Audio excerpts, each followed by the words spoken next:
And now, it's time for the Lakeside Drive F1 podcast. Here are your hosts and my supreme leaders, James Baldwin, Campy, and Freya Brolsma. How good is it? Yes, it's bloody great. It's the best Grand Prix, and the season has started officially. And bloody hell, didn't it go with a bang? Bad news if you're a Mercedes fan. Fantastic news if you're a Ferrari fan. Average news if you're a Piastri fan. And, well, if you like Red Bull and you thought they had already won the championship, maybe not. Or maybe this is just a glimpse of Carlos Sainz's actual brilliance. Yes, the Australian Grand Prix is done and dusted, and to talk about it all in full, my very fresh friends, Freya Brolsma, hello. Yes, that's true, and Thomas J. Camp. Paying for the sins of last night and too many shandies, Freya. Yes. Good morning. How are you? Shandies is what you were having.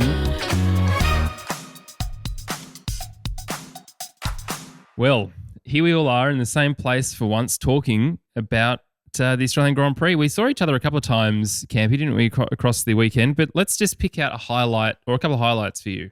Oh, V8 supercar tour of the pits, the grid walk. That was unbelievable. If you listened to our previous episode, you would have heard about that. If you didn't, that's okay. I'll tell you about it now. Here it is again. Premier Newline race team took me through their garage and then invited me and Freya onto the grid before the race on Saturday night. Tremendous experience. Great guys, great team. Yeah, excellent. It was awesome. Obviously, F1's on track is always good to see. We spent a lot of time up at 11, 12, 13, 14, and yeah, it was. We had the greatest weekend ever. Probably better than Jim's, really. I reckon we had fewer responsibilities than Jim, though, which means we were allowed to have a bit more fun. Yeah. Although, is that not the most campy thing ever to say? What was your favourite part about the Formula One weekend? And you said supercars. Supercars. Love it. Also, something that we figured out as well is that the MSS Security SuperSprint, the S in MSS stands for security. So it's the MS Security SuperSprint. And in the commentary box, you're like, supercars. This is interesting. Anyway. All right. Well, look, the event was pretty good. Look, I think you spoke to Tom Mottram before this week. We've then spent plenty of time talking. I saw him many, many times. Tom, if you're listening, fantastic event. Quite honestly, genuinely one of the best Grand Prix I've been to. And I've been to a few Australian Grand Prix, and this is by far the best. Better than the British Grand Prix. That was a disaster when I went last year. Miami, well, I haven't gone. You've gone. What do you think? What are your thoughts on that? Yeah, this was comparable to Miami when it comes to the fan experience and everything that is going on around the track in terms of there being just so much to do, even when there's nothing happening on track. Activations were all incredible. Good luck if you wanted to go to Mecca and get your makeup touched up and do what they were doing. That line was out of control, which says so much about. Campy went straight there, trying to book in, and he couldn't get in. That's what happens when you turn up late, mate. Well, there you go. It's but that says so much about the crowd. You know, and Tom said last year was a 39% female crowd. This year is likely to be even higher again, and that was very reflected in the Mecca line. But yeah, just in terms of an event, it's on par with Miami when it comes to the fan experience if you're there in person. But we've got a much better track, obviously, plus Australia. So, no, fantastic time. And like you said, they just stepped it up so much in comparison to last year, given that on the Friday, there were 140,000 people there as we were having that conversation, James. It did not feel like you were in a crowd of that size in a good way, because people were really spread out. They were checking out all of the sites. They've moved that main stage further out and used that area really well. And so it just all felt much, much smoother. Well, here's the official record attendance. The biggest day was yesterday with 132,106. So that brings the total to people coming along to the Formula One Rolex Australian Grand Prix, because that's stuck in my head to say, 452,055 people, which is 7,424 higher than last year. Yeah. And then you think about 7,500 people almost. That's not a small amount of people. So to add that to an already existing huge amount of people is ridiculous. Much better use of space this year too. And we've managed to catch up with some fans whilst we were here, Campy.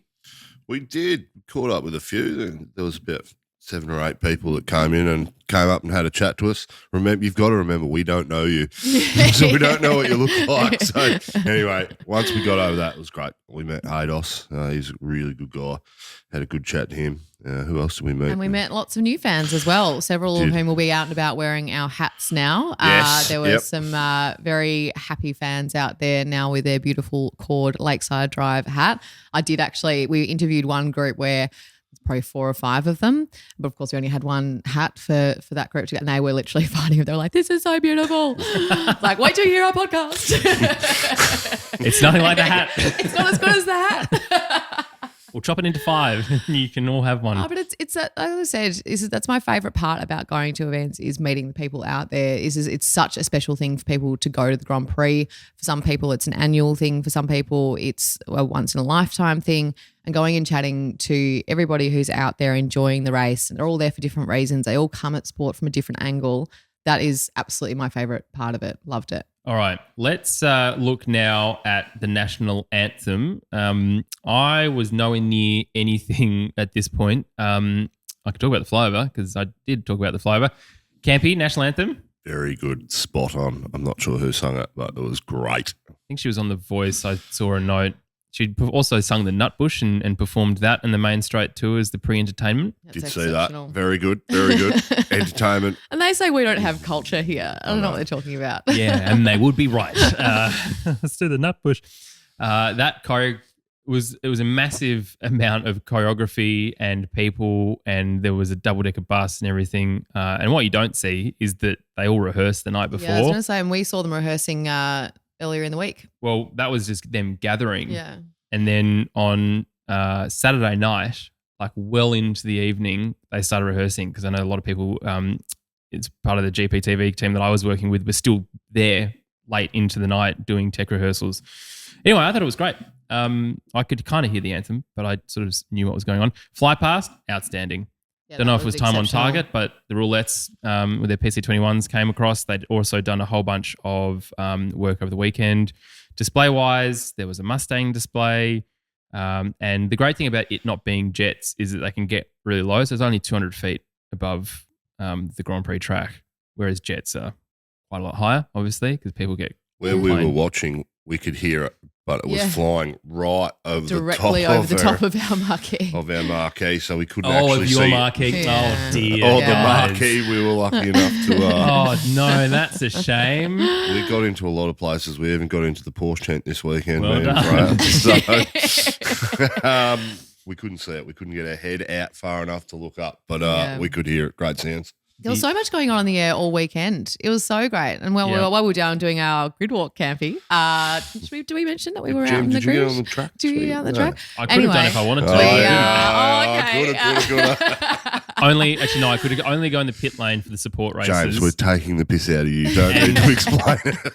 And it doesn't matter anyway, because apparently I was on the commentary whilst you were on the track. So yeah, that was pretty worked. funny. But there was a Red Bull plane doing something Matt Hall was there. up there at the time. And so I was on the track wanting to look at the cars, but also there was a plane above me that had just turned its engine off. So I couldn't decide where to look at that point. He's a maniac, Matt Hall. I actually didn't get an opportunity to VO any of the stuff that he did, but I'd prepared a lot. If you're interested, he was flying an extra 300L and he's pulling ridiculous amounts of Gs, and he's the reigning Red Bull Air Race champion. So ex-Air Force pilot, flew F-15s in the US, did missions in the Middle East with them.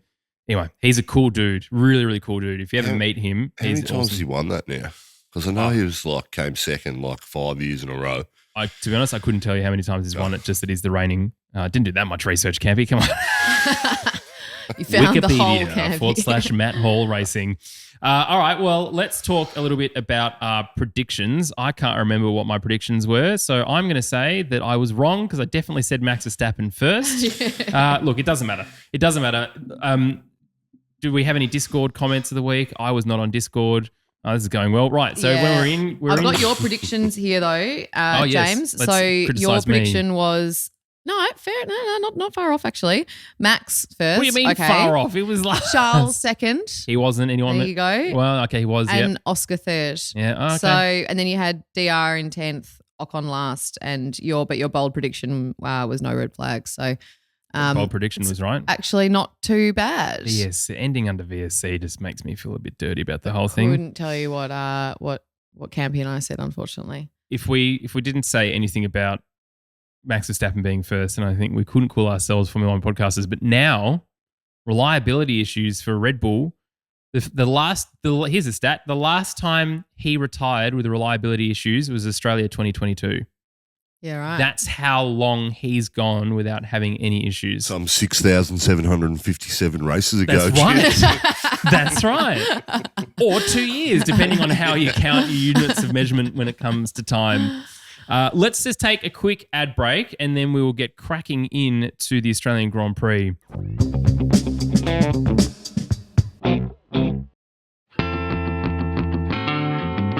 Massive thank you to NordVPN for sponsoring this episode of Lakeside Drive. Well, if you were around the circuit and you were lucky enough to have access to Wi-Fi, if you were in maybe Paddock Club or you're in the media centre or you were maybe near the Porsche hospitality tent like Campy was, sometimes you just don't know who's watching what you're doing online. And the best way to protect yourself is to ensure that you have a VPN. Now, we've said this plenty of times, but NordVPN is something that we have used for years and years and years. And I certainly used it across the entire weekend, the Australian Grand Prix. If I needed to talk about a Ford van that's all electric, and suddenly at the last minute talk about it on commentary for everyone to listen to and know what I'm thinking about, I'm using my internet with my laptop with the NordVPN app. And it's really easy to use. Download it now at nordvpn.com/Lakeside Drive and you'll get 2 years plus 4 months absolutely free. And there's a 30-day money-back guarantee. So go to nordvpn.com/Lakeside Drive now. Let's go through a team-by-team analysis. Let's start with Alfa Romeo Sauber. Let's start with Sauber. Kick Sauber. Can't say steak. That's not allowed here in Australia on the broadcast. So Sauber didn't necessarily have the greatest of weekends to begin with. Well, they didn't have a great weekend anyway. They decided that to make their wheel nuts out of chocolate for Valtteri at one point during the race because he was doing okay and then he wasn't doing okay. And Joe started from the pit lane. He was in 15th and Bottas was in 14th. Campy, you and both of you were in Valtteri's Oath Lounge. And so there was a lot of disgruntled people when the pit stop didn't go well. Yeah, so there was a lot of support for him, obviously, prior to the race, and there was a big collective sigh when we saw what happened in that pit stop. But we did get a little bit of information about what went on there. Campy, do you want to recall the conversation about that front left wheel gun and what's happening? They've got some technical gremlins and they haven't got consensus. They're not sure whether it's a hydraulic thing or a computer glitch. It's only on the front left and basically it's just over-torquing the titanium nuts when they come preloaded. So frustrating for the team because what happens when you put too much torque through it to spin onto the wheels, it's just crumbling the actual bit itself. So, and cracking all the pieces, which is not great for trying to get it off the next time or get it on. So, and we also saw that footage of it actually flying off into the pit lane, which of course they will probably now get fined for if they haven't. €5,000 there you go. is what it's cost them. And because of the cost cap, there is we heard some rumours, can't confirm them, but we heard some rumours because of the cost cap and trying to shuffle around some of their budgetary constraints. It's about round 7 before it's going to be fixed. So there's going to be more pain for Stake, Kick, Sauber, F1 highlighter team before we see that. So that's likely to happen again, and it's not going to be until about round 7 that we might see it improve. So it seems like it's going to be a bit more pain before we see that go well for them, which is so frustrating. We love Bottas and his response from the crowd when he was walking past, scootering past, everything else was just astonishing. They absolutely loved him and he's done so much while he's out here. He's given so much to the Australian crowd and very much taking on that honorary role. And I love the fact that DR is so supportive of it as well, along with Oscar Piastri as well.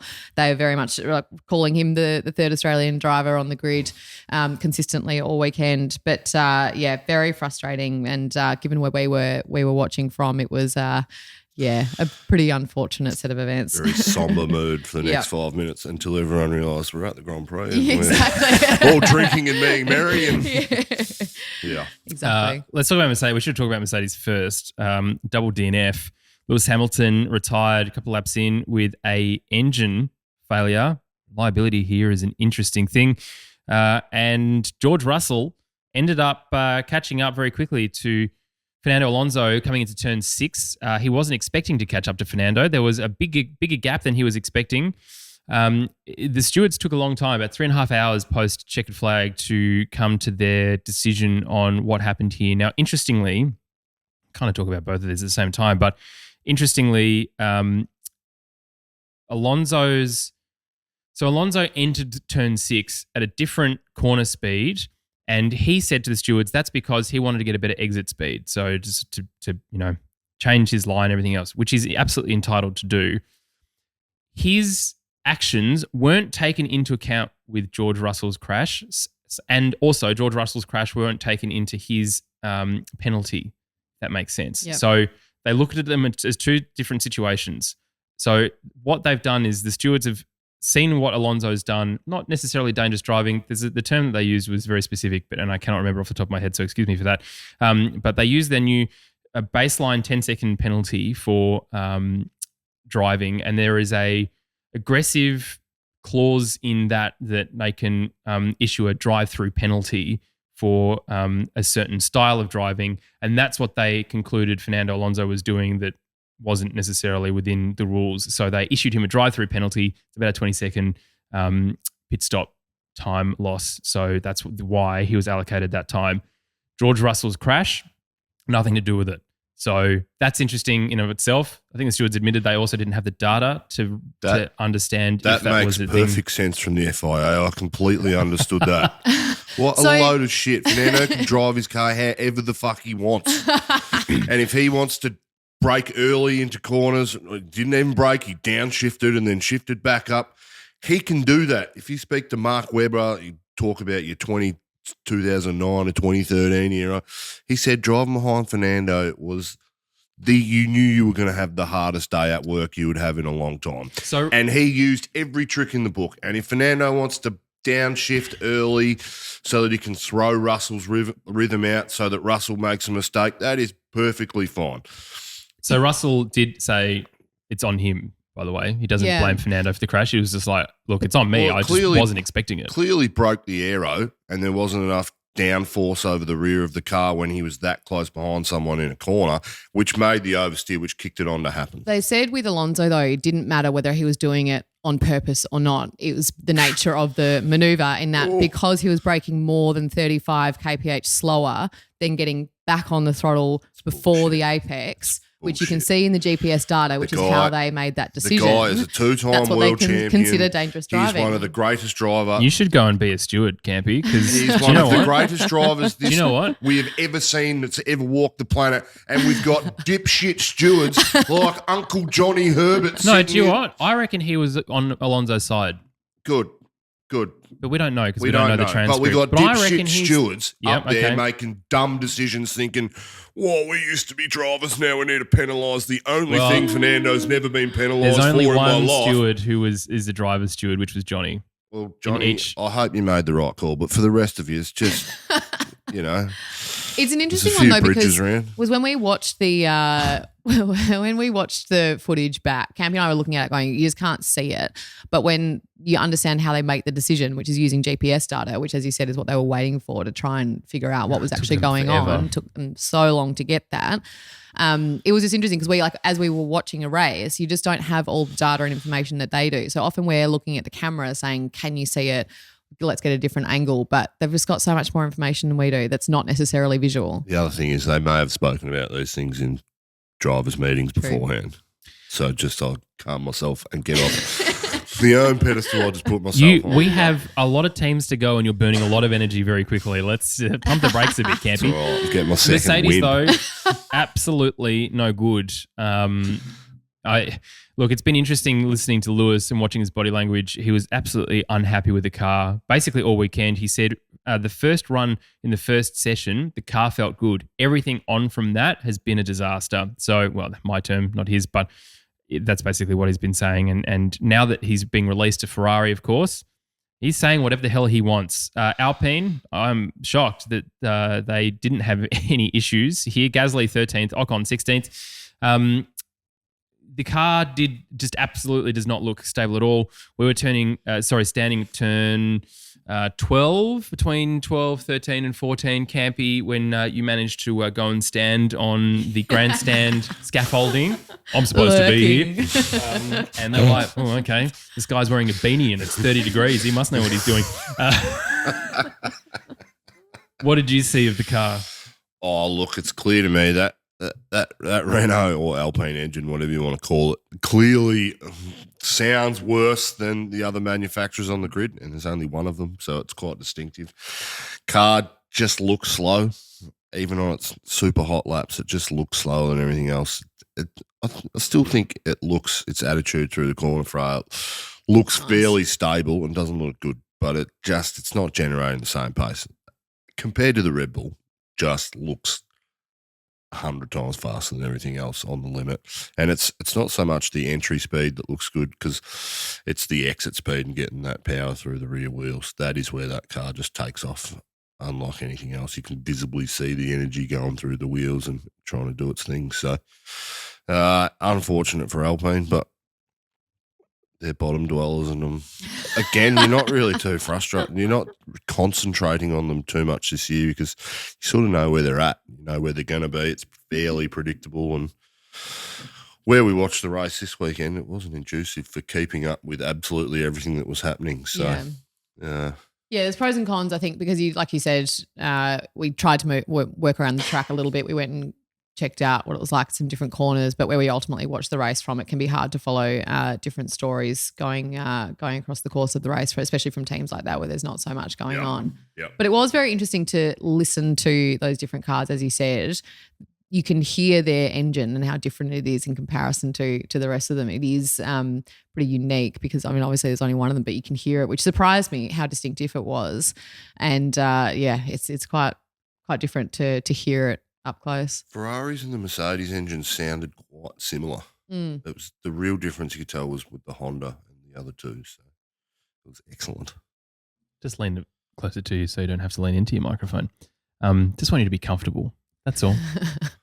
Get fired up, Jim. Just be There's something stirring deep within Just my be belly. comfortable, Campy. All right, let's I'm talk about to launch. Let's talk about William. I'm mad. Why? On behalf of Why Logan could you possibly Sargent, be mad? I'm so mad. Why? He's just a Formula One driver who doesn't get an opportunity to drive his Formula One car. Absolute bullshit. They said to him, "Don't crash your car." Didn't crash his car. No, I'm we're not being going to let you facetious, by the drive way. anyway. Like I said this on our recap episode earlier in the week. I hate that type of captain's call where it takes away an opportunity from somebody else who is doing exactly what you've asked them to do. Now, Australia as a track is one where it is probably the greatest opportunity for the cars at the back of the grid to get some points, because we never have less than like 2 DNFs. There's always either a red flag or something that goes on. So it's a race where we do often see some interesting results and interesting strategies for those who are traditionally towards the back of the pack. And that's why they put Albon in the car, because they said, well, this is a race where we should be able to maximize our points and have some interesting have an interesting race weekend, and we think that you have greater potential to do that than Logan. Now, that might be true, but it doesn't mean that he should get penalised for his teammate crashing his car. So, I think intellectually we can understand it, but I think in terms of what it does for that team, I'm all for James Vowles, big fan of him, but I think that was the wrong call this weekend. Yep, so do I. I understand the decision and I could argue for it very, very well. The only thing I will point out is that I don't think Logan Sargent stood any chance of getting points on the weekend, whereas Albon didn't get any either. Well, So- Albon was in the points for a long time in that race and very close to it. I So think he would if only he had have scored points, Yeah. Vowles would have looked like a genius. genius. Yep. But knowing what we know now, would he do it again? Maybe it might have been different. But It's going to be so hard for Logan now to continue within that team, knowing the level of confidence gonna that be they hard have. for him to Well, continue let's anyway. be Yeah, very clear. fair, He but- wasn't ever going to be renewed past this year. And that's fine, but he's still racing for the rest of this year. He's done exactly what they asked him to do, which has not been it. And it's not his fault that he was not racing this weekend. Let's keep going because who do I want to talk about next? Oh, they're all over the place. This is the Go to problem. Haas. Well, it's either Haas or RB, but Haas, points for Haas. Double points for Haas. Yeah. 9th and 2 weeks in a 10th. row. That's right. That Magnussen overtake on Albon was exceptional as well. That car looks so much better than it did last year. It's almost echoes of 2018. Should we be surprised? Ferrari wins a race. Therefore, the Haas is good on track Well, in comparison. yes, because when Carlos won in Singapore, the Haas wasn't anywhere. Tyres, though. But that's a problem, right? So they've managed to work out what the issue was with Deg on the back. Ferrari's managed to work it out. Therefore, Haas has managed to figure it All out right, too. I understand. For a team though, Freya, that has been flailing around the back, Gunther Steiner was on Channel 10. In fact, he was on everything. I saw so much of Gunther in the paddock this weekend, just walking Were you in between the paddock, commitments. Jim? Yep, walking between commitments. He was. And what I thought was really funny is the Channel 10, one of the 9:16. one of the reserve driver podcast hosts who also hosts whatever that comedy thing is. Anyway, Tim, I think his name is. He's a very tall man. Anyway, Tim and Gunther and I think Rosanna Tennant was part of the broadcast for Channel 10. It was just a very interesting mix of people to talk about Formula One. Petition to just have the three of us do it next year. But I'm actually happy for Haas because we've seen, because I was in the paddock, I got to see all of the mechanics unload, put stuff up. The race started and people started packing up. That was my favorite part, especially the Haas mechanics. Like cars are on the grid, and I saw from the media center the start, and I walked to you. Yep, and I walked to you guys who were getting drunk in the Oath Lounge. To be clear, Through the paddock, Jim. Just yep, to be through the clear. paddock. Well, I'm not going to walk the long way. And How the many Haas steps have we mechanics. done this weekend, Campy? The Haas mechanics were already packing up. Anyway, I thought it was good, but I'm happy for them because it's a long way to travel for no points for such a long time. And the way that the points sort of fall at the moment, they're actually doing pretty well. And that is such a big confidence booster for the team, for them to be able to start figuring out how to get the actual race pace as opposed to just that one lap pace, which we've seen, particularly from Hulk being able to pull out. That feels like they're onto something. And that from a team perspective and the confidence that that then builds, it's really important because we're so early in the season. And if it starts to become apparent that they're not figuring out that issue, which seems to just that, one lap pace not translating to race pace, doesn't feel like they're doing it, it's going to be a very long season. So if there's just that hint that they're starting to figure out that big issue that they've had, that makes a lot for the team. Does it vindicate Gunther and what he did with that team on the back end of last year and the direction it was headed?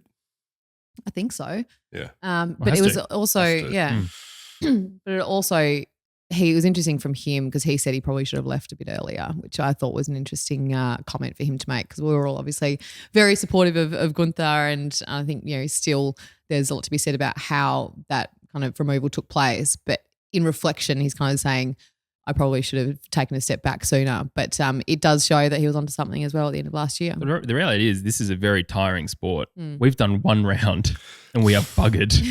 These guys have done testing, Bahrain, Saudi Arabia, week off here, week off Japan, China. Like it is a grueling schedule and I'm not surprised he would want to have left earlier. They're currently 7th in the standings with Williams, Sauber and Alpine behind them. All right, let's go to a quick ad break, and when we get back, we'll talk about our boy Danny Rick.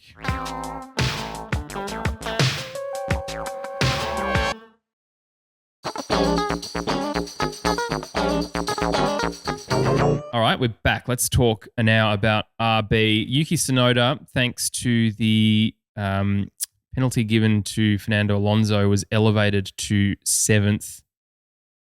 Yep, elevated to 7th and scored points. So now they are running in the points, which is fantastic for them. They're in 6th above Haas. They've got 6 points total. And Daniel wasn't too far off. Look, let's be very clear. This is a Daniel Ricciardo safe space. And from what I understand and talking to some of the people in RB over the course of the weekend, You're talking to teams over the there course of the are week. good things to take away from where Daniel is at the moment. Now, Yuki Tsunoda is doing a great job in this car. He needs to sort out his anger issues, but there is no denying that Yuki is driving this car exceptionally well. So that is just a fact. Daniel, there is still struggling with some of the pace aspects.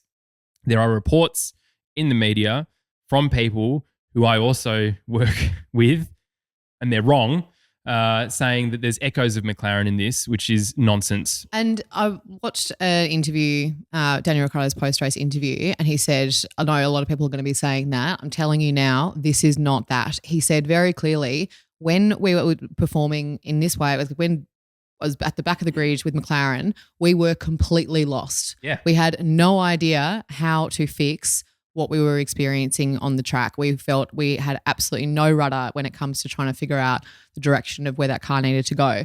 This car and his experience here, he's like, we have some pretty good ideas as to where it is. We know that we're struggling in the low speed corners. I know that I need to make some adjustments in terms of how I'm driving with this car. We have direction. So it is not what we saw at McLaren.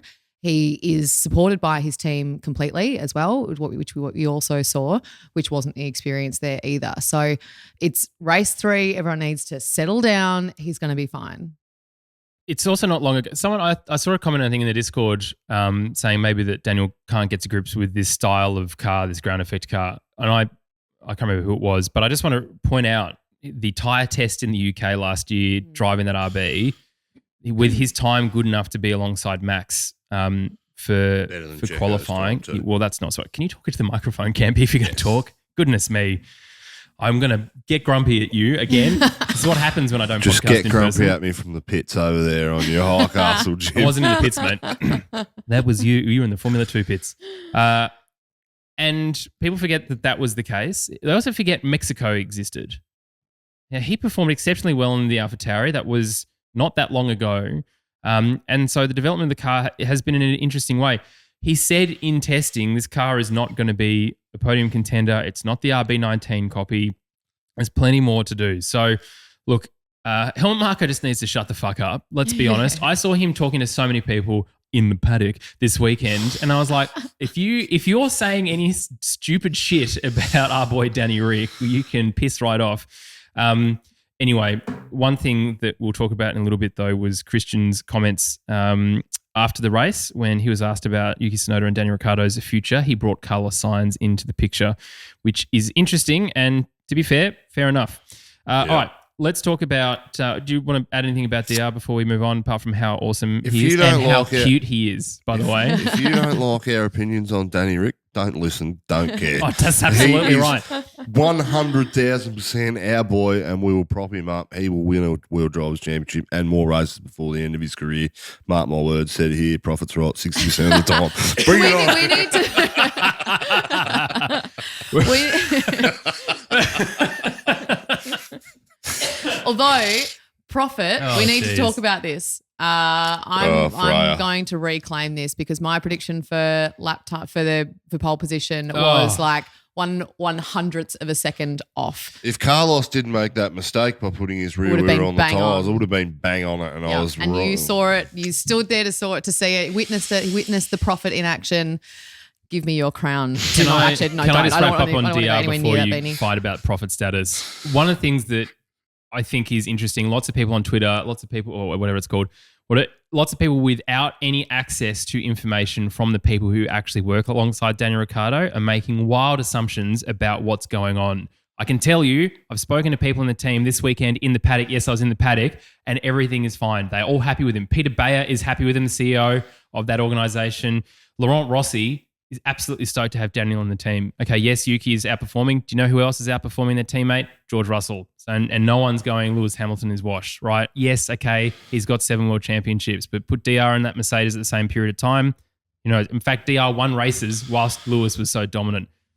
As Campy said, if you don't like the opinion, there are plenty of other podcasts who only talk about 3 drivers. You can go and fucking listen to that. Aston Martin. I'm just fucking sick of it. Aston Martin. Oh, you guys, Daniel Ricciardo's washed and you're incorrect. Fuck off. I just don't care. Fernando Alonso, of course, getting his podium. Getting his penalty. Fuck, he would have loved to have got a podium here like he did last year. Pushed him down to 8th. Promoted, though, Lance Stroll to 6th, who is one in 417 races this weekend, managed to actually get to grips with his car, Thomas J. Camp. Are we talking about Stroll? Sorry, yes. I missed that. Look, Stroll didn't have a bad weekend. At times, he was very quick compared to his teammates, and interesting. It seems like he's got to grips with this car. Whether it is an anomaly and it'll go back to status quo at the next race, I'm not sure. Hopefully for him that he sticks around. But I didn't see a lot of Stroll, didn't hear a lot about him. They're clearly the fourth best car grid on the car. So there you go. Well done, thank you. It's an old one. Stop myself mid-sentence and To correct yourself in the incorrect direction. Yeah, I like it. Yeah, look, hopefully for him he does better because he's going to be around in this sport for the next decade and we need to get used to it. So The only Stroll I saw was his sister with Scotty James. yeah. Yep. Plenty of that. Aston, though, I think, have gone in a slightly different direction for the first couple of rounds to now because they were much faster in qualifying pace, that one lap pace we talk about, rather than race pace. And Fernando had said post-Saudi Arabia that's something they needed to fix. We, in the press conference between qualifying and the race in Saudi, he joked with Lando Norris that wouldn't be able to overtake him because it was so fast. And then, lol, look what happened with McLaren. But it's interesting how we're seeing now, it's a long season, 24 races, how teams are able to adjust what their strategies are for the overall weekend, Freya.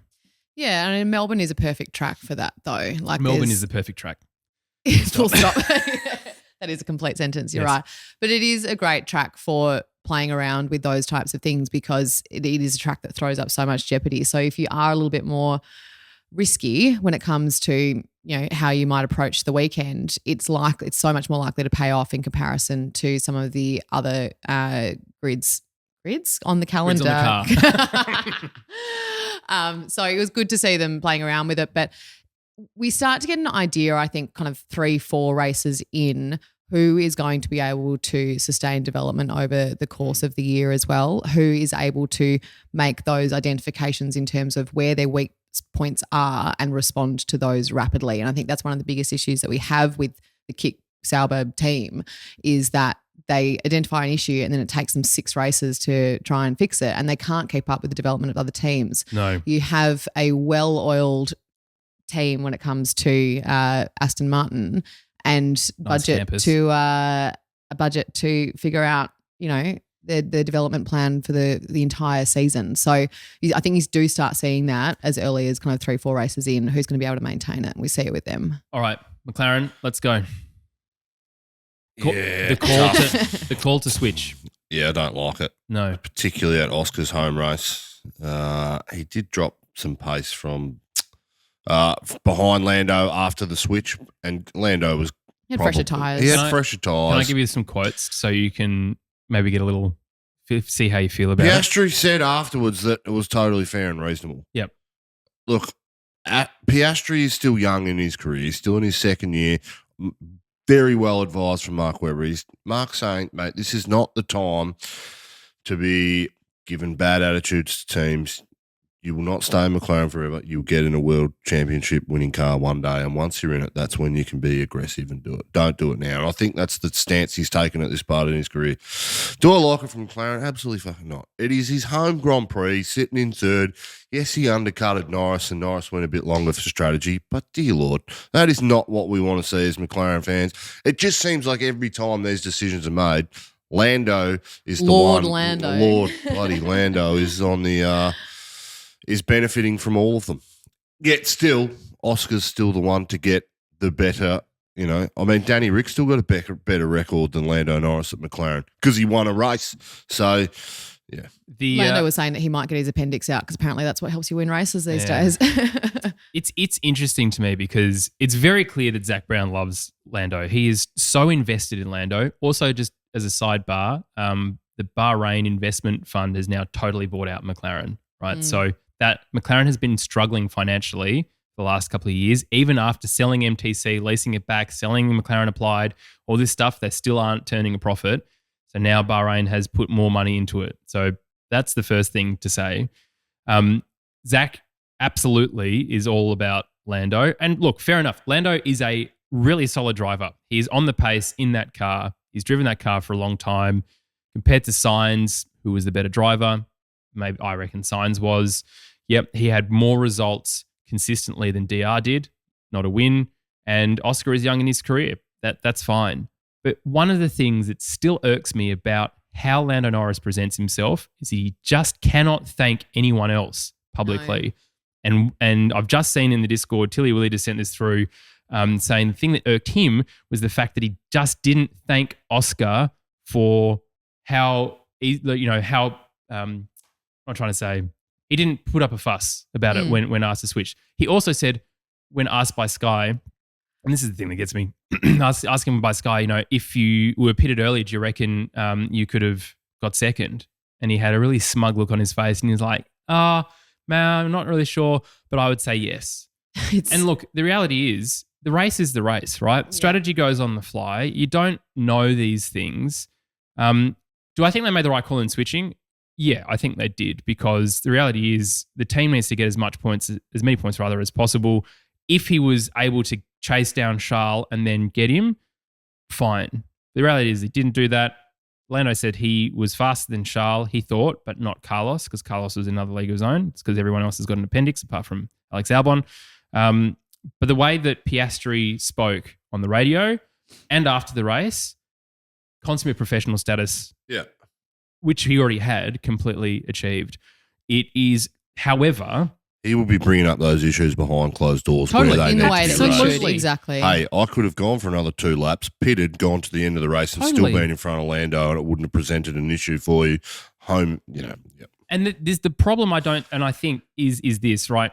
There is the people who want this for the sport, and there are people who want this for the entertainment. And I just think someone in the strategy team didn't think properly enough about how good it would have been for Oscar Piastri to be on the podium here and to say to Lando, do you know what, bud? Understand, but how about you rear gun and just make sure nothing happens to Oscar here? We'll just get you guys across the line like this, because there was nothing to gain at the end of the day. No. Obviously, we're looking at this in retrospect. Yes, obviously, we're Australianly biased, but it would have been such a better result PR-wise for McLaren to have him on the podium. That's it. And it's like we went down to the Codlock activation while Oscar was speaking, and the fans absolutely adore him. Oh. He was so great with them and everything else. And they lost so much love because of what happened with Daniel Ricciardo and how they treated him and how he left and all of those things. Half of Australia, I think, just wanted to walk away from that team entirely, but we had that difficult moral dilemma of them wanting to get around Oscar. Like you said, this weekend, that was such an easy way to get those fans back on side and feel like they've done something for that fan base. And we know that this is a sport, we're there to go motor racing, but it could have been such a fantastic story for Formula One as a whole and the team and Oscar. I know it's all much easier to look at in hindsight. I have a PhD in hindsight over here. But the retrospect experts. Exactly. But, like you said, someone should have been doing that thinking. It didn't feel like they were. This sport. Lando will cut that team and cut ties as soon as he deems necessary and will not look back. Regardless of his relationship with Zach Brown, he will cut that and move on as soon as he needs to. The other thing which was interesting, Campy, this weekend is that because usually we have the Sky Sports broadcast. Oh my God, I saw a bit of that last night. It looked shithouse. Not having that and not having that constant Lord Lando commentary to go with it was a completely different experience for me. It was incredibly refreshing. But and then for everybody who was watching, obviously, on the screen somewhere, that's what they would have had. But for us to have that element of the race experience removed was so refreshing. It was great. Izzy, yes, you should buy Oath Lounge tickets because apparently that's the experience. I had to get some quotes last night for the other podcast, and I was trying to find the only thing that I can get here probably is legally is Sky Sports. So I went back through to look at it, and I was kind of skipped right to the end and saw the studio setup. Oh, talk about, I understand budget cuts and whatever else, but hey guys, there are Australian presenters who would more than happily do this for you. The Sky Sports team was here on the ground too. Not everyone, but they had Brundle, they had Ted, would have had Crofty, of course, as well. Damon was working Channel 10. Huh? Damon. He's working for Channel 10. So I don't, anyway, start using local things because I'm not just necessarily give us work, but everyone is so sick of hearing the same opinions every week. And I think that's the point that you're trying to put to Freya. And anyway, it was like watching MotoGP with Fox Sports Australia where they're sitting in this studio with no energy and no vibe about it, because the vibe, and because you also went into the paddock, the vibe in the paddock is actually a whole thing. Yeah. Oh, absolutely. It smelled really good in there too, can we say? The flowers, yes. Flowers. Not out front of, anyway, we won't talk about that. Yeah. Ferrari. No, sorry, Red Bull. Red Bull. I should have talked about Red Bull before McLaren. My apologies. Verstappen, I was in the media center. I watched the start of the race and literally the groan. So this is like, all of the Ed Straw and Laminato and everyone else and Chris Medlin were all sitting there, and you could, as soon as Max got ahead of Carlos, I heard, "Oh, for fuck's sake!" Like people were like, "Oh, here we go again." And so I went, "Oh yeah, okay, well that's the race done." And then I decided to walk over to you guys, and in between me walking between there from one end of the paddock to the other to see where you in were. The paddock. Yep. It was. Oh. It was Get old. Well, it does to me. It was disaster for Red Bull. Which James did we get this morning, Freya? I think it's 10:16. Were you on 11:16 this weekend too? Huh? We listened to you on the radio last night too. No? When? That's all good. I didn't end up doing the SEN spot. Oh, They went to the studio. you can edit that out if you want. No, I'm going to leave it in. But while you were doing that walk, that is what happened, and the crowd went wild. I heard them. The stands on that main straight, which we were watching, they went absolutely nuts. It was incredible. Surprised me because as a fan, I'm not mad about Max Verstappen still winning. Yeah. I would like to see some jeopardy thrown in there and other things happen. But we're watching the greatest driver ever. Tall poppy syndrome, my friend. Yeah, I Especially here. Totally get it. Totally get it. I heard turns. Where did he start throwing smoke properly? He went off at turn 7 or something, or ran wide, maybe through the stadium swimming pool complex. Yep. I heard the crowd that far away on the other side of the circuit start cheering as I walked around. And then obviously he came in and his tyre burst and was on flames. And yeah, the main straight absolutely erupted. So what happened is his right rear brake was stuck on, which is not something you need in a Formula One car. Still kept up with a Ferrari with It's his brake ridiculous. on. With a brake, exactly. Feels a bit odd. You reckon you got a handbrake on? Exactly. And Checo's comment after the race, Carlos still would have beaten Max. They were way faster today. He was fit. Shut up, Checo. Mate, Nice try. He's been told, I reckon, already that he's not driving for next year. You've driven really well in the first 2 races, in the sense that you can't compete with your teammate anywhere, but you were second, and that's what you should be in that car. Yeah. There is no way, if Max hadn't had that problem, Max would have driven that car into the sunset and dominated. Was the sunset actually too? Yeah, you're right. I tell you what, Checo, mate, sort it out. He's not driving for next year. He's not being replaced this year, let's be clear. But Not at this stage anyway. well, yeah, not until Carlos goes, you know what, Ferrari, actually, I'm going to leave early. Yeah. Screw you guys. I'm going home. Back to Red Bull. Imagine that. Geez, that would be a story, wouldn't it? Ollie Behrman comes in for the rest of the year. Christian Horner would love to do. Actually, there was no mention, can I just say, not that I wanted to talk about it, but there was actually it was only on-track drama this weekend, and that's what this sport should be about and what podcasting and reports should be about. Excellent. Look, shame for Max, but afterwards, I was in the paddock. In the media pen, I walked past him and it looked like it was a Thursday for him or like after practice kind of or qualifying thing. He was just like, yeah. And he was like, it's actually quite exciting. It's pretty, yeah. What? He wasn't heartbroken or anything. He seemed pretty chilled out about it. It was fairly surprising. And I think, but it's because they know exactly what it was. I think if something had happened to the car and they said, we have no idea what this issue was, or if it was a Singapore last year thing where they said, we just couldn't figure out this track and they were a bit lost with it, I think we would have seen a very different response. But because they know exactly what happened, they can fix it. They'll go into next weekend. They haven't lost any confidence because of it. It's not a reliability gremlin that they're kind of trying to unpick. I think that's why he can be so relaxed about it. This Red Bull has traditionally not done well at Melbourne ever. I mean, they've won a couple of races in the last year. And last year was Max's first win here. Since like the 2010 era when they've been the most dominant car on the grid. So interesting that sort of happens. I wouldn't be worried about it if I'm Red Bull. Max will still probably win the next 20 races, and he was due for some sort of mechanical. This is, yeah, as he said. And he said, I was waiting for it to come to happen because it's been how many races? 5,000, 7,000 races. 6,735, I believe I said. Let's talk about Ferrari now. To go from, well, let's put it this way. Carlos Sainz is currently 4th in the Drivers' Championship, and he missed a race. So to get a podium in Bahrain, to have his appendix out in Saudi, and then to come back, the rumors going into the weekend was, will Ollie Behrman be in the car? And then for him to win I saw Carlos Sainz Sr. That's probably who I was like, oh, it's El Matador. He's talking about hair. Where did you see him? At the Formula One Rolex Australian Grand Prix.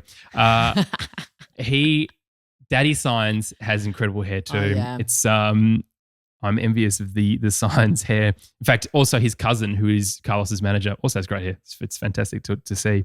But I think that's great. He's 6 points behind Sergio. Charles is second with 47, so he's 7 points behind him, and Max is leading with 51. So what I'm trying to say is Carlos still in touch. Oscar's 5th, 28 points, above Lando Norris on 27. There you go. Great result. Great outcome. But how good for Carlos. He looked so relieved, Freya, in the press conference. He was smiling. He was happy. In fact, the question was put to Charles and to Lando about Carlos's drive, and they both said positive things. And he was like, yes, my 2 favorite teammates. He was stoked, and we're stoked for him. But I think that's what's so wonderful about Carlos as a driver, and there's some others who we see that from as well. But when he has a good result in comparison to, as you said, the reaction that we had from Lando for his podium, which was just, oh, well, I could have been higher. Shut up. When he gets a good result, he's stoked about it, and he's so happy about it, and you can see how much it means to him. And it's obviously been a huge roller coaster of a year, starting off being told that you don't have a drive for next year. You can see how that could easily have left him feeling dejected, feeling down, rocking his confidence hugely, massively, enormously.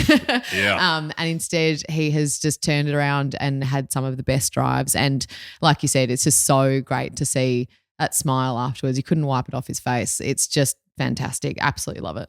Yeah, me and Freya had a chat about this last night in regards to Carlos moving on. Now, I would assume that in 2024, Ferrari's making a decision based off every session that those two guys have driven together in the last couple of years, who is the better driver? Is it just a coincidence that Carlos has been better on the weekend where there's been an opportunity to win and he's done it?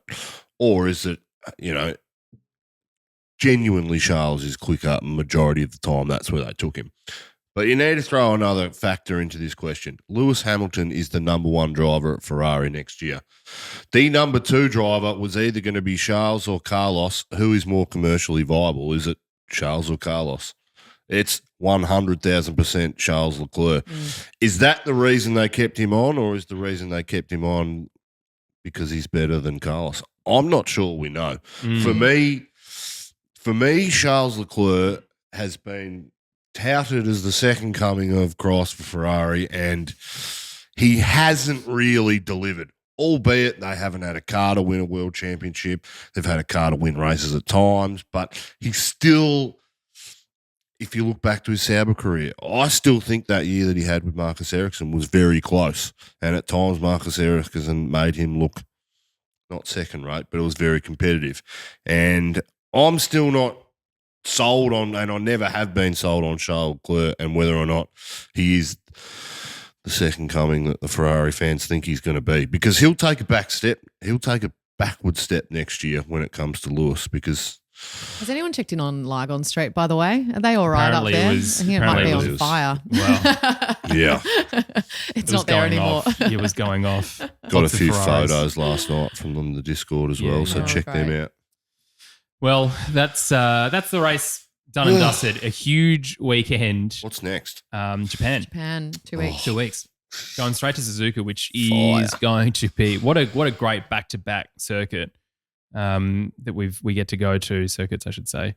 This Grand Prix was great. I loved it. I mean, obviously I was working and I had access to areas that I've never had before, and I feel very privileged to do that, as much as you take the piss out of me. As I wanted to try and take as many photos as I could subtly and share them. I didn't take a lot of photos of DR because I didn't want to be that person, but let's just say he doesn't look as dejected as you might think he does. It does look very cute though. Got a great smile. Really. Happy to Can be I here. also Discord comment of the week briefly? Yeah, I've mine got is one going to Kel Lane, just for a very simple one, which is shush, Ted. That can be all three of us. Exactly. It can be all three of us. I just want to give a quick shout out to the commentary team who took me under their wing for this round. It's my first time ever commentating. To do it at the Australian Grand Prix was mega. Greg Rust, the great man, press red for Greg. To spend so much time with him has been genuinely a pleasure. The man is the most consummate professional human being you could ever ask for. To do as much work as he did, to call a Formula One race and to do interviews, to do V8 Supercar podiums, to do Melbourne Walk. He works exceptionally hard. And Matt Nolte and Cam too in the commentary box was super helpful. The entire team behind the scenes, Steve Wood, Fran and Tim Jardine too, just incredible. I'm so grateful for the opportunity and hopefully I get to do it again next year. It's genuinely, I'm stoked. I really, really am. I don't take it for granted. And I love talking about planes, so to be able to do that on camera, everyone's like, oh, you did that so well. I was like, yes, because I love it. I'm an av geek and I got all this stuff locked in my head. Driver of the day. Carlos Sainz? Carlos. Can I also say, I think we should delete. I think we need to delete that from our vernacular because it's Zach Brown saying Carlos, and I'm done with it. But I actually don't hear Zach Brown in my head saying that. Unfortunately, quite disturbingly, I hear Campy behind me saying that's because you've been staying with him for the last couple of days. Anyway, I'm voting to delete that from our vernacular. I think Carlos is absolute. Well, you can say that because he's still in the team.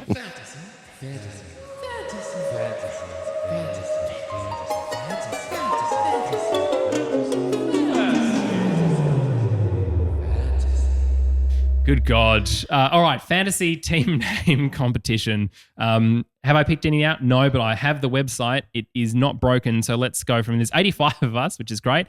I am in for the Australian Grand Prix. I came 32nd rather. I tripled Max, so RIP to me. Should have done it in the first round like everyone else. Max. Triple idiot over here. Happened to an hour ago. 32nd is where I placed. Freya, I think I saw you 22nd, so you came ahead of me. Campy, what was your name? I've got 33 points on some cute legends. Some cute legends, 67 equals 67th with 1, 2, 3, 4. Also tripled Max. 4 of them. Smart thing to do, and then idiots. A couple of names. Amex Venmo Minardi, I love, Fro. Thank you for that. Makes me laugh each time I see that. Carlos's Audi Arabia 2026. Mike, that's very good. Toro Bosso's only Fangios is great. What else have we got here? Normally I'm way more prepared than this, and I've lost all of my words. Visa no cash here, Ian, very good. Flash drive to survive. That's very good. Tully, thank you for that. Official season start, Daniel. Yes, I agree with that. I love your mum said, Dad, that's the one you picked out last time. That's so funny. Campy's golden ticket by Nicholas. Yes, congratulations also, Nicholas, on winning that too. We're glad to have given away a ticket. How did we not catch up with him this weekend? That's because you guys are too busy in the Oath Lounge. Avocado pastries, I Tina. didn't spend that much time there. I don't know. Every time I saw you, that's where you were. That's the only place you'd come, Jim. You wouldn't come to see us with the general public. What are you talking about? Might catch something. I came and saw you at the fan stage. Admittedly, it was down the front. In the media centre. No, not in the media centre. It was right down the front. This guy walked the Melbourne Walk and the biggest gate I've ever seen this weekend. It was open. It was chest out. It was... Actually, it was really... limping a lot. Grown a couple of inches over here, I think. When I walked Campy, could you just knock down the front door? We're going to need a bigger gap for James to walk out. I was trying to get out of the circuit yesterday and I tried to let as many people go before. Anyway, I walked back by them. There were still people there, by the way, at like 7 o'clock. I can't remember what time I left. And I walked back up and I had my backpack on and there were people like, what's in the bag? It's like, go home, guys. Go home. That is great, banner. It was funny. It's so What's funny. in the What's in the bag? I've actually got a driver in here. Valtteri Bottas has folded himself up. Well, Yuki might fit. Yeah, that's right. Jonesing for DR points is actually very good. Yes, I know that was you. I can see your name. Box of LSD Team 774, Matt Walker. Thank you for organising that watch along as well at the Coppersmith. Campy and Freya, it did end up going, but I think a couple of hours after you left, trying to get out was difficult. What else have we got? Phil Waugh over Richie McCaw, John Bankston. What V8 supercar driver did you see, by the way? Which one? Well, the one that you buggered the name of. Jim and Colin. Tim. Any danger of you talking the microphone at all this episode? I was calling Tim Slade Colin because Colin Slade's a rugby player, which I used to froth over, and I was like, what an absolute At one point mother. yesterday, Campy had bailed up the barista from St. Ali Coffee in the Oath Lounge, was talking about rugby. And it's like there's a Formula One race going on right behind most you. campy thing. And you're both talking about Eddie from like 2022 or like, and yeah, it was the most campy thing. All right, amazing. let's push through to finish this up.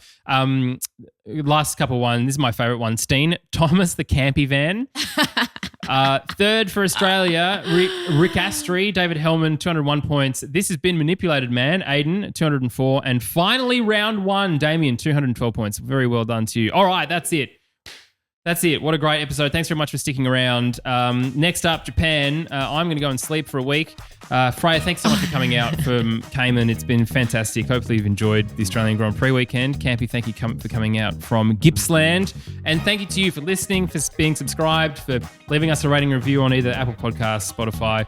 There's no video for this episode because we all look like shit after what is a busy Speak for week. yourself. Well, you just did a video with not yourself in it. So there's that. But hey, it's been so great doing this. Our home Grand Prix, we've loved every minute of it. We'll see you very soon.